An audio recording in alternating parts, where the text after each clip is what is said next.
नी पांच नारी गैल वे, पाया न द्वारा मुक्ति का सुखदेव करी बहु सैल वे। कहते सुखदेव जैसा वैरागी तो नहीं हो सकता, माँ के गर्भ से निकलकर भाग गया था उठ के, और जब तक सतगुरु नहीं मिले उसने पता नहीं कहाँ कहाँ तक भटका था, स्वर्ग में भी चला जाता था, उसका मोक्ष नहीं हुआ। तो सतगुरु के बिना, पूर्ण संत के बिना ये बीमारी कटे नहीं जो जन्म और मरण की। बैरागी सन्यासी सेवड़े तन पर छार लगावे हैं, पांचों नार 2500 लड़के धूं दार मचावे हैं। पांचों नार ये काम क्रोध मोह लोभ अहंकार के नु जमा तुम्हारे अंदर। कंठी माला और मृगछाला सिर पर जटा रखावे हैं, ढोलक ताल झालरी पीटे तो नारी री गावे हैं। ये माता का जागरण करेंगे या बेंजू बेंजू बांध कर फिर गीत गावेंगे, शब्द गावेंगे, ये कोई भक्ति है? अपने आत्मा हमने भक्ति का पता ही नहीं था। अब जैसे ये दास शुरू प्रारंभ में जब भक्ति मार्ग पर लगा तो इस यथार्थ भक्ति का प्रकाश नहीं था गरीबदास जी के पंथ में। वाणी शब्द वो बहुत गाया करते थे, और जहाँ भी गाने ये सत्संग का आयोजन होता था तो वहाँ 5-4 अच्छे चुने हुए गायक लाए जाते थे जिनकी आवाज सुरीली हो।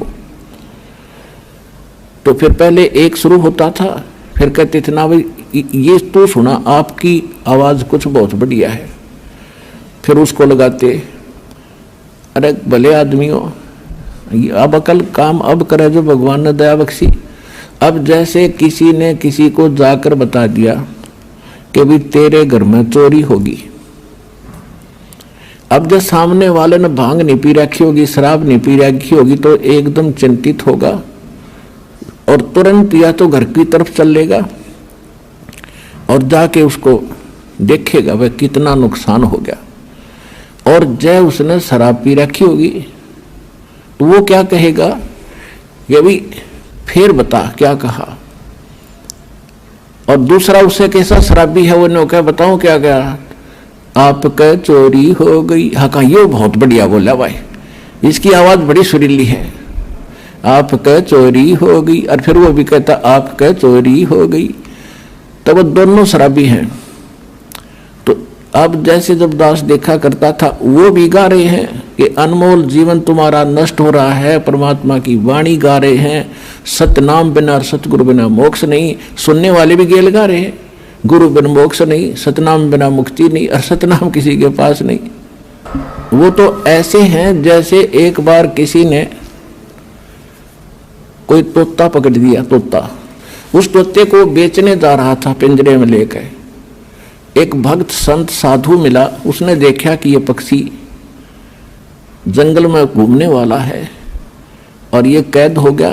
तोते की आयु बहुत लंबी होती है, मनुष्य से भी ज्यादा होती है, और ये सारी उम्र कैद रहेगा, क्यों ना इसको मुक्त करा दूं।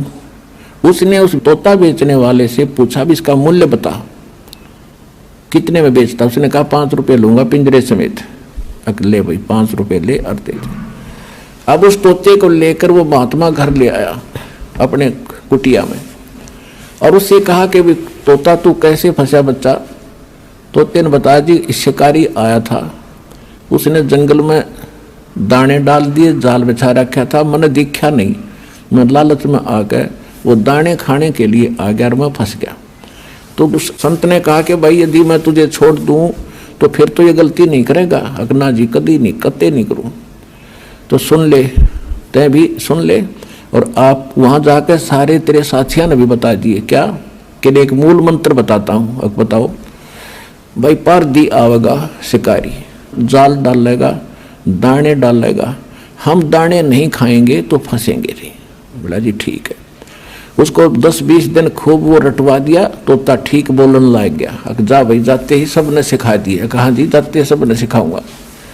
अब तोता छोड़ दिया, और साथी रिश्तेदार इकट्ठे हुए भी कैसे बचा कि एक साधु संत ने दया कर दी भाई मेरे पे, और एक मुझे अदब फार्मूला दे दिया, आगे आपा फिर मार खावांगे नहीं। एक ऐसी मूल मंत्र बताया, तुम भी सुन लो। शिकारी आवेगा और दाने डालेगा, जाल बिछावेगा, हम दाने नहीं खाएंगे तो हम फंसेंगे नहीं। कहा भाई, रोज आरती करें वृक्ष पर बैठ के, सारे शाम और दिन में। ये गोट लिया उन्होंने, गायत्री मंत्र बना लिया। एक दिन शिकारी वहां पहुंचा, उसने देखा तोते तो भाई किसी ने शिक्षा दे दी इनको, ये तो बोल रहे हैं कि शिकारी आवेगा, दाने डालेगा, जाल बिछावेगा, हम खाओगे नहीं तो हम फंसेंगे नहीं। उसने सोचा यहाँ कोई फायदा नहीं मेरा आने का, चल दूसरे साइड में जाता हूँ। फिर भी सोचा चल इतनी दूर आया हूँ, कोई एकादा ना समझ फंस भी सकता है, इतने रोटी राटी खाऊं, इतने जाल बिछा के देख लेता हूँ। उसने दाने डालकर जाल बिछा के बैठ गया एकलो वृक्ष के नीचे। इतने में जब वो देखा उन तोतों ने अच्छे पड़े हैं मोटे मोटे दाने खाने के, तो सबसे पहले वो आया जो उन्हें शिक्षा दे था, अब भूख लग रही है, चलो भाई आ गया माल, और फटाफट वहां पहुंच गए। और सारे देखा देखी उसके चेले भी उसके अंदर जाल में। उस शिकारी ने सोचा है तो मुंह रखे बांडे बांडे थे, न ज्ञान कुछ नहीं, उन्हें पकड़ के जाल खींच ली सारे जाल के अंदर। अब जाल में बंद हो रहे हैं तब भी वो यही गीत गा रहे हैं, पर दिया होगा जाल डालेगा, हम दाने नहीं खाओगे तो हम फंसेंगे नहीं। अब वो शिकारी उस जाल को उठा के कंधे पर डालकर चल पड़ा पीछे। वो अब सारे तोते पीछे फिर भी यही गीत गा रहे हैं, शिकारी आवेगा, जाल डालेगा, दाने डालेंगे, दाने नहीं खाएंगे तो फंसेंगे नहीं। अब उधर से वो रास्ते में उस शिकारी को वो गुरु फिर मिल गया, वो संत। उसने देखा ये गायत्री मंत्र तो मेरा ला पढ़ रहे हैं, ये कुकर चक्कर पड़ा भाई सारा। उसने देखा को हो ये तो बेटी के बाप गांव गांव थे, इस बार असर नहीं कराया इन्होंने।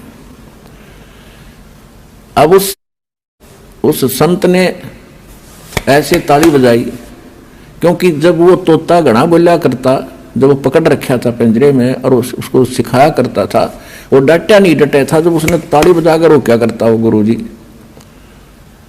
तो उसने वो ताली ऐसे थैली बजाई। उसने देखा वो कोड वर्ड, अगे तो गुरुजी खड़े हैं। उसने देखा सचमुच, तो गुरुजी ने कहा ऐसे संकेत किया कि ऐसे कर लो, मुर्दे जैसा स्वरूप बना लो। तो उस तोते ने आंखें पलट ली, जैसे मर गया। तो चेले भी देखा करें थे जैसे वो करे, तो सारा ने ऐसे कर लिया। अब शिकारी ने सोचा है तो सारे मर गए भाई बेटी के बाप। तो उसने सारे पटक दिए उड़े, भाई क्यों बोझ मरता जाऊं इतनी दूरी, तो सारे इनकी आंखें पलट गई। शिकारी चला गया। जब गुरुजी आए, निकम्यो ये बातें कहने सुन की नहीं, ये कर पाड़न की है। तो पुण्यात्मा दास भेजा आपको संकेत बता रहा है कि गीत गान के नहीं, यू काम करने का है।